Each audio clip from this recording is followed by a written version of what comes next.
우리 영해를 침범했다가는 곧바로 우리 해군의 최첨단 고속정이 제물이 되는 시대가 열렸다. 연평해전의 주요긴 참수리 고속정을 대체하기 위해 건조된 윤영하급 고속함이 다소 덩치가 커 속도가 떨어졌지만 30일 해군에 인도된 검독 수리 B형 고속정은 펀치력에다 속도를 겸비해 북한 공기부 양정 세력을 거부하는 한국판 반접근 지역 거부 전략의 최선봉 역할을 할 최적의 무기로 자리매김할 것으로 보인다. 방사청, 검독 수리 B급 PKM-1 211호정 해군 인도 방위사업청은 30일 우리 북방 한계선과 서북 도서를 지킬 차기 고속정 검독 수리 B급 PKM-1 211호정을 해군에 인도했다. 방사청은 지난 2014년 10월 PKM-1 211호정 건조에 착수해 인수 시운전을 포함한 각종 시험 평가를 거쳐 이날 한진중공업에서 해군에 넘겼다. 해군은 앞으로 약 3개월간 임무 수행을 위한 승조원 숙달 훈련 등의 과정을 거쳐 내년 초 실전 배치할 예정이다. 이로써 우리 해군은 고속의 강펀치를 겸비한 고속정 시대를 열었다. 검독 수리 B는 제1-2연평해전 승리의 주요긴 참수리급 고속정을 대체하는 230톤급 차기 고속정이다. PKM-1 211호종은 길이 45m, 너비 7m, 높이 13m, 배수량 230톤이며 최고 속도는 시속 41노트다. 130mm 유도로켓과 구경 76mm 함포 1문으로 무장해 공격력이 참수리 고속정에 비해 대폭 강화됐다. 승조원은 20여 명이다. 구형 참수리 고속정은 길이 37m, 배수량 130톤, 최고 속력이 70km로 40mm와 20mm 함포가 주무장이어서 북한의 기습 공격에 대응할 수 있는 무장이 다소 부족하다는 지적이 많았다. 공격력 대폭 강화한 공기부 양정 킬러. 검독 수리 B급의 특징은 최신 전투체계와 강력한 공격 능력으로 바탕으로 전평시 NLL 접촉 해역과 연안 방어의 최첨병 임무를 수행할 수 있다는 점이다. 검독 수리 전투체계라는 전투체계는 레이더와 위성을 통해 자동으로 적정보와 위협을 수집하고 분석, 무장체계와 연결해주는 자동화 시스템이다. 적표적을 자동 탐지한 후 어떤 무기체계로 타격하는 게 좋은지에 대한 정보를 제공한다. 이와 연계해 새로 장착된 130mm 유도로켓은 고속으로 기동하는 공기부 양정과 소형 고속정을 원거리에서 정밀 타격할 수 있는 무기체계로 PKM-1 211호종의 주요 무장이다. 130mm 유도로켓은 국내 방산업체 LIGNX1이 설계했고 발사대와 통제장치는 한화가 제작했다. 유도로켓 최대 사거리는 20km 이상이며 최소 사거리는 3km다. 중량은 탄두 8kg을 포함 80kg이다. LIGNX1에 따르면 로켓은 표적까지 GPS와 INS 데이터 링크로 유도되고 종말 단계에는 IIR 시스템으로 유도된다. 검독 수리 전투체계는 동시에 세계 표적과 교전을 할 수 있는 것으로 알려져 있다. 76mm 함포는 위아가 제작했다. 김상희 방사청 고속함사업팀장은 국내에서 연구 개발한 전투체계와 130mm 유도로켓 등의 최신 무기체계를 탑재해 기존 참수리급 고속정 대비 전투력이 크게 강화됐다면서 높은 명중률을 자랑하는 130mm 유도로켓은 공기부 양정을 원거리에서부터 정확히 타격 가능해 북한의 고속 침투 전력에 대한 대응 능력이 크게 향상될 것으로 기대된다고 말했다. 군당국 고속 함정 30척 시대 착착 진행 중. 우리 군은 2002년 제2연평해전 이후 참수리급 고속정이 단점을 보완하기 위해 화력이 대폭 강화되고 배수량이 커진 윤영하급 고속함 18척을 실전 배치한 데 이어 이보다 소형인 검독 수리 B급 고속정을 건조 배치하고 있다. 윤영하급 고속함은 길이 63m, 너비 9m의 만재 배수량 570톤의 대형 함정에 속한다. 구경 76mm 함포 1문, 40mm 노봉 함포 2문, 구경 12.7mm 중기관 총 2문, 함대함 미사일 해성 연장 2기 등 강력한 화력으로 무장하고 있다. 이 같은 화력을 갖춘 고속함의 실전 배치됨에 따라 화력을 낮추고 무게도 경량화한 검독수 B급 건조 배치에 들어간 것이다. 방사청은 이에 따라 한진중공업과 2014년에 선두함을, 2016년에 2에서 4번함을 건조하는 계약을 각각 체결했으며 2에서 4번함은 2019년 말에 해군에 인도할 예정으로 있다.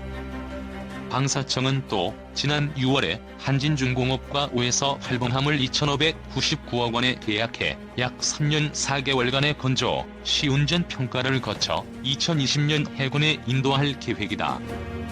방사청은 최근 침체된 조선업계 경기 부양을 위해 건독 수리 비고속정 9에서 12번함도 2018년 초에 건조 사업을 착수할 수 있도록 조기 계약을 추진하기로 했다. 2. 한국과 인도네시아가 함께하는 KF-X 차세대 전투기 사업. 한국은 현재 5세대 전투기인 F-35와 4세대 전투기 F-15의 사이에 해당하는 4.5세대 전투기 사업을 진행하고 있습니다. 현재 세대별 기준으로는 초기 블록 1 양산형이 세미스텔스기로 분류되어 4.5세대 개량되는 블록 2 양산기부터는 외부 노출된 무기들을 매립형으로 바꾸고 스텔스 성능이 향상된 5세대로 분류가 될 가능성이 높습니다. KF-X로 불리는 차세대 전투기 사업은 현재 국내에서 운용 중인 F-4E, KF-5E/F 등의 퇴역에 맞춰 새로운 공중전력을 확보하는 차원에서 이루어지고 있죠.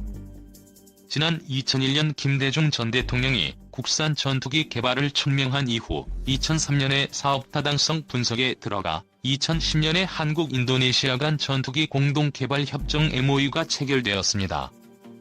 총 사업 개발비는 8조 5천억 원에 이르며 2014년에 최초로 체계 개발 예산 200억 원이 국회에서 승인되었습니다. 2015년에는 카이가 우선 협상 대상 업체로 선정되면서 한국형 전투기 사업단이 신설되었고 이어서 개발과 시제기 제작 등이 진행되고 있습니다. 한국과 인도네시아가 함께하는 KF-X 차세대 전투기 사업. 한국 정부가 부담하는 개발비는 총액의 60%인 5조 1천억 원, 인도네시아 정부 및 개발업체가 20%인 1조 7천억 원, 나머지 20% 1조 7천억 원은 한국의 카이를 비롯한 개발협력 업체가 부담할 계획입니다. 한국 업체가 부담할 계획이었던 20% 중 개발업체로 선정된 카이가 10%, 협력사인 미국의 로키드 마틴사가 10%를 각각 부담할 것으로 알려졌지만 실제로 로키드 마틴사는 최소 투자액인 8,500억, 5%만 투자하겠다고 밝힌 상태죠.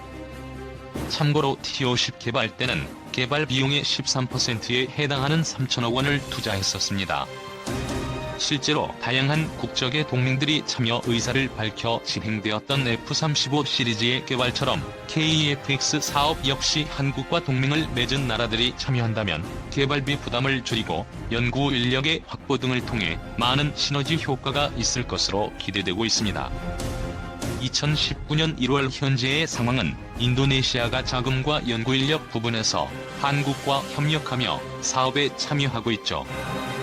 또한 엔진 개발 등에서 미국의 로키드 마틴사가 협력 중이지만 내부적으로는 자사의 F-35 전투기를 한국군에 도입 중에 있기 때문에 100% 우호적이라고는 할 수 없는 입장입니다.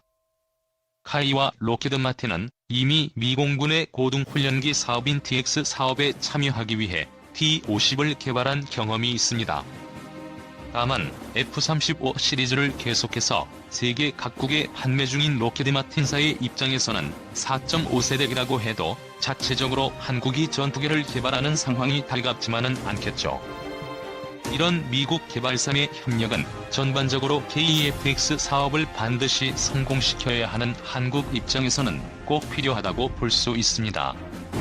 이런 이유 때문에 공식적으로는 KF-X가 한국과 인도네시아가 주축이 되어 함께 개발 중인 한국형 기체로 알려져 있습니다. 인도네시아가 다른 국가보다 먼저 공동 개발 파트너가 된 것은 이미 카이가 개발한 국산 기본 훈련기 KT-1과 고등 훈련기 T-50이 가장 먼저 수출되면서 군수 협력 관계가 오랜 기간 유지된 영향도 큽니다.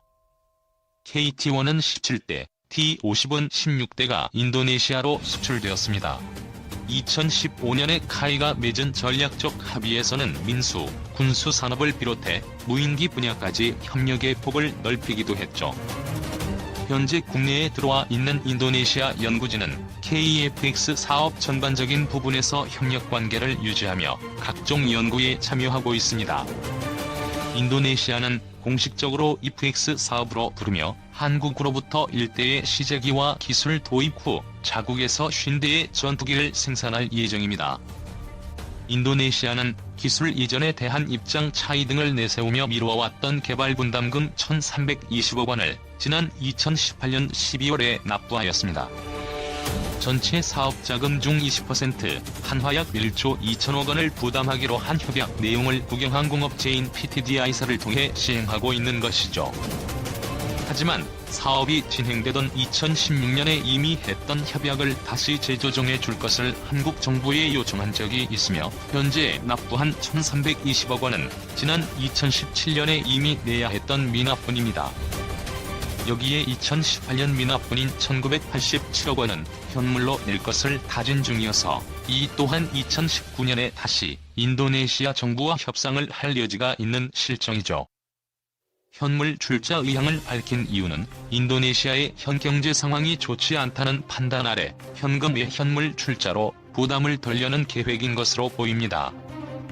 현물은 원유와 커피 등이 거론되고 있으며 이에 따라 실제 현물로 원유를 들여올 경우 현금화할 수 있는 한국 업자와 진행 여부를 논의했다는 언론 보도도 있었죠. 구체적으로는 국내 무역 상사 업체인 포스코 대우에서 정부를 통해 내용을 확인했으며 원유를 현금화하는 과정에 대한 언급이 있었던 것으로 알려지고 있습니다. 하지만 이는 정부와 정부 간의 협의에 민간 업체가 책임을 져야 할 부분이 만들어질 수 있는 것이어서 포스코 대우는 현금화 과정에 참여하지 않겠다는 의견을 피력했다고 하죠. 인도네시아가 약속했던 투자에 대해 우려가 있었던 부분은 작년 9월 두 나라의 정상이 만나 사업을 지속 추진하기로 협의한 것과 이후 12월 현지에서 개최한 KFX 개발 현황 공유회를 통해 어느 정도 해소된 것으로 보입니다.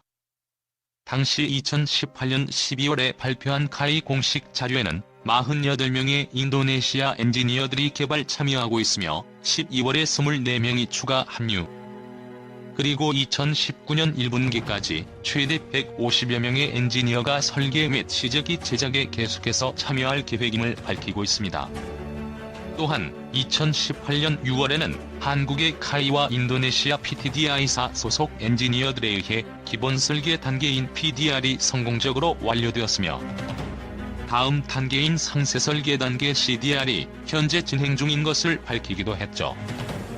한국과가 하늘을 나는 비행